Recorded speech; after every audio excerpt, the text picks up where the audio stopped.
Did you really think that Shy only dealt with a broken leg and a paralysis? You think that she only had those two issues? You have no idea how special this girl is. How strong and blessed and loved by God. This is my miracle girl. Here's what else she has conquered and what else she deals with on a regular basis. The strong queen, king. She is completely heat intolerant. She has this broken, busted, overgrown beak. She breathes like a Fraggle. She also has a very serious drinking problem. She lays shellless eggs. And at the moment, she may have internalized E. coli. I'm just saying. You may also enjoy these classics, such as the time she aspirated on her poultry cell and the time an egg broke inside of her. Just one incredible journey after another. It's like, why is it always her, right? Why is it always her? This baby girl. So we don't know why the beak is the way it is. It could have been a part of her initial injury, but it grows out quickly and she gets these like fangs. So unfortunately, when she gets the fangs, it's really hard for her to eat the pellets. We often will trim her beak with this thing, but no one likes doing that. So because of that, I just kind of wet up her food, which makes it easy for her to grab the food with her beak until we get it trimmed. I don't have any idea what accounts for her absolute heat intolerance, but man, it's a magnificent sight to see. I don't have a video of her at its most extreme because I really have to take action and deal with it when it gets to that point. I first discovered it, that first summer we had them. She had recovered from the leg injury. So remember, first she had a broken leg and couldn't walk and was in this pathetic condition. And we discovered she liked hugs and hug therapy. I did a lot of praying. And eventually she went back out. She went back out with her sisters and was getting around. This one time I was sitting out there with the chickens and I hear flap, flap, flap, flap, flap, flap, flap, flap, flap. And there she is, her big ham body flying at me through the air with her wings. Man, this whole chicken body came soaring right into me. She was so happy to see me and come fly to me. But because of the heat intolerance, she has spent most of the summers inside the house. She needs a little fan. She needs a little cool water on her feet. Not too much because she doesn't like it too cold. Nice cold water. And eventually she'll calm down. Also, just so you know, because of her beak the way it is, her breathing sounds really messed up and funky, like a broken Fraggle. It's kind of precious and kind of pathetic. Right, so which brings us to her drinking problem. So what are you talking about? This is the main reason she lives inside the house. And it's a very strange issue. So I had noticed this thing that happens a couple of times in the past. She will drink water and then in a moment later, the water will spill out of her beak. It just will regurgitate. I looked it up and usually this would indicate a heart failure, really. So at that point, I just sort of let it go. I didn't make a big deal out of it. Didn't seem to be heart failure. A year goes by. It's last summer. She has now curly toe paralysis. I did a few videos mentioning it, one video detailing it. We brought her in. It was July of 2023. And over the course of weeks and months, she improved and got better. So let's just say now it's September of last year, 2023. And I'm seeing her have this issue with regurgitating her water almost every time she drinks it. Oh, it's like she can't drink water without it spilling out of her beak. This is a potentially very dangerous problem because she can aspirate on the water. And not just that, but I've seen her regurgitate egg yolk. Because this girl also will lay a shellless egg, she will eat the yolk, and I've seen her then regurgitate it. Do you see this like insane circus of problems we have? And because I'm afraid to give her food that is too wet, this food, I can't make it into a mash, which would make it easier to eat, because she might regurgitate it. Now, because of this issue, she does not have free access to water. You know, like I gotta really be careful if I am watering plants or you put something down, or that she doesn't just have access and just starts running towards the water to drink. And you gotta be careful when you're giving her her daily bath, get like any poops off her feet or butt before she comes hang out, or if you're soaking her because she's trying to like lay a shellless egg, or if an egg cracks inside of her, that she doesn't drink that water. So I can't just let her be outside to just drink the water and then possibly aspirate, which could cause drowning or serious pneumonia. But here's her little water. This girl drinks out of the finest Japanese porcelain teacup. I'm only giving her that sip because I don't want to overdo it because she just ate all this. So she's like the toughest, roughest survivor out there, but she's also like super special needs.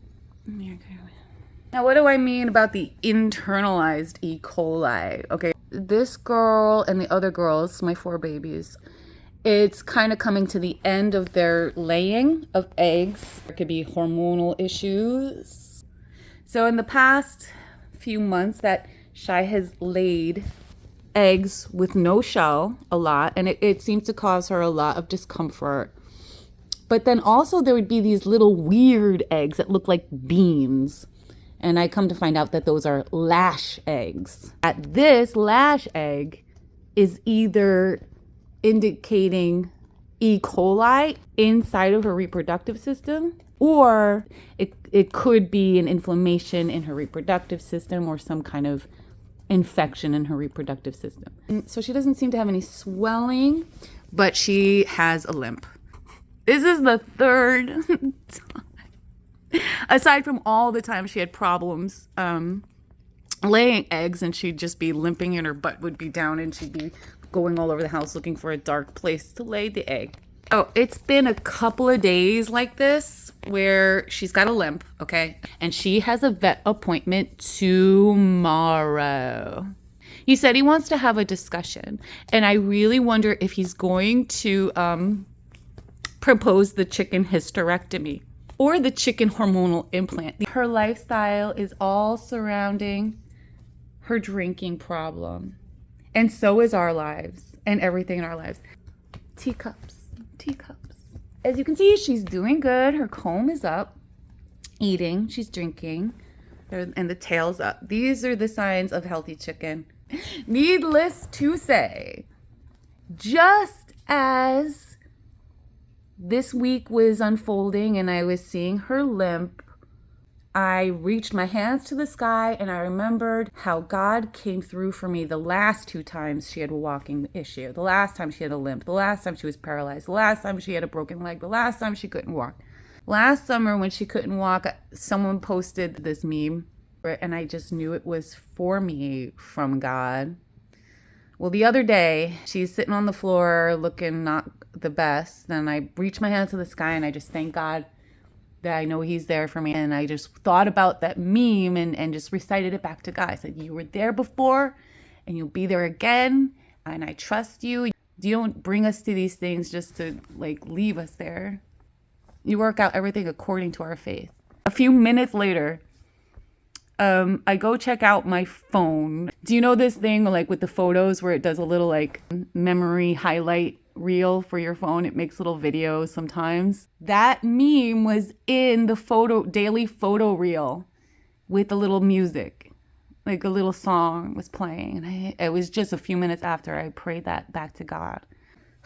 So also, if you wanted to stick around for the classic tales, I was mentioning the time she aspirated on her poultry cell, the time when the egg broke inside of her butt, Oh my God. Listen. By the way, here's some footage of Snowdrop visiting with Shy Shy. I brought Snowdrop in to visit with Shy just to be a friend, to remember she was a chicken. When she was paralyzed with curly toe paralysis, vitamin B deficiency.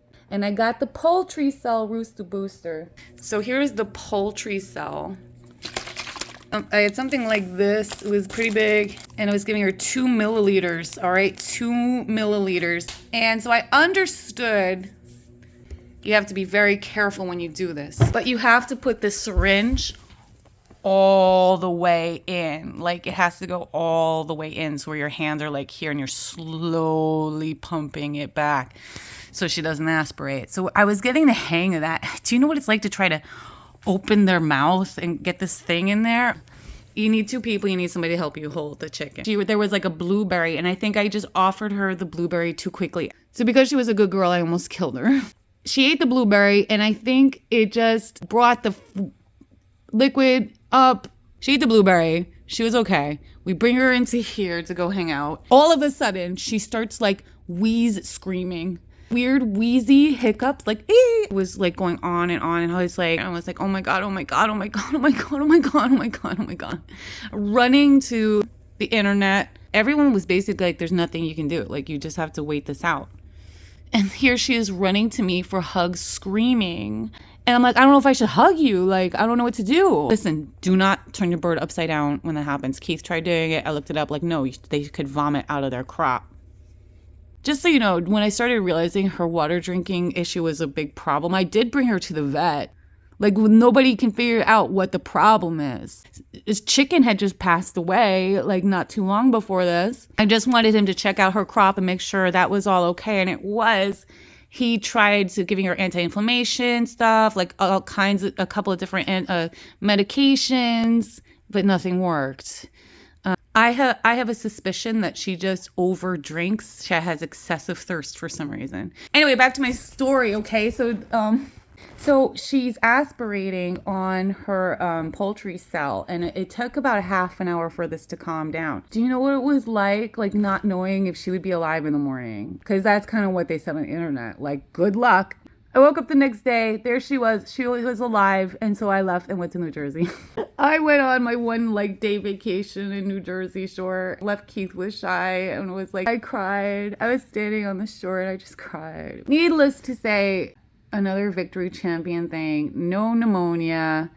No crackling in the lungs. What's the matter, girl? Like, what the heck? Then, lastly, there's the story about when the egg cracked. Oh, God, you guys. This was a few months ago.